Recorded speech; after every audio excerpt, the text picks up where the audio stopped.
Focus maintenant sur un placement immobilier d'un nouveau genre. Il s'agit d'acheter des maisons aux États-Unis afin de les louer, pas n'importe où, dans des villes comme Détroit ou encore Atlanta, des villes touchées de plein fouet par ce que l'on a appelé la crise des subprimes. Aujourd'hui, les maisons saisies par les banques s'achètent pour une bouchée de pain et elles intéressent les investisseurs étrangers, belges notamment. Le reportage de Dominique Dussin.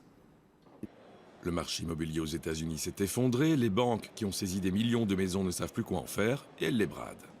Ils ont dû expulser évidemment leurs clients de leur maison et puis ils se sont retrouvés avec un stock de maisons important et elles se sont dit bon, on ne va pas les laisser décrépir, de toute façon il y a des demandes locatives et donc elles sont organisées pour revendre par lot entier à des investisseurs et à des professionnels immobiliers. Depuis quelques mois, cette agence immobilière belge s'est lancée dans le marché. Elle propose un package qui inclut l'achat de la maison, mais aussi toute l'aide administrative et la gestion sur place.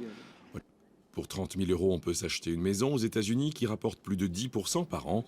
Un nouveau marché qui ne sera que provisoire, car les prix des maisons commencent à remonter au pays des subprimes et il sera bientôt moins intéressant d'y investir.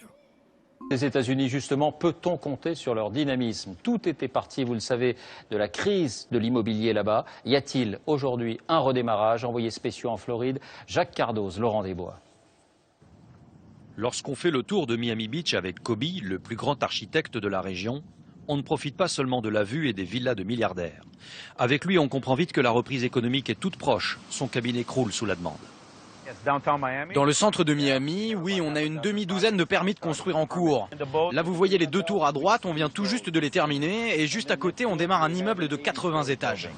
Et il n'y a pas que le centre-ville. Sur l'île des millionnaires, Kobe n'avait plus rien fait construire depuis le début de la crise en 2007. Il vient d'engager ce chantier, une maison financée par un Brésilien, coût de l'opération, 15 millions d'euros. On est aujourd'hui revenu à l'activité et au volume que nous avions juste avant la récession et même un peu plus. En fait, Miami connaît un boom de l'immobilier sans précédent. Partout dans la ville, on constate le retour des grues et des engins de chantier. Tous les signes sont positifs. Les transactions, par exemple, ont progressé de 14% en une seule année.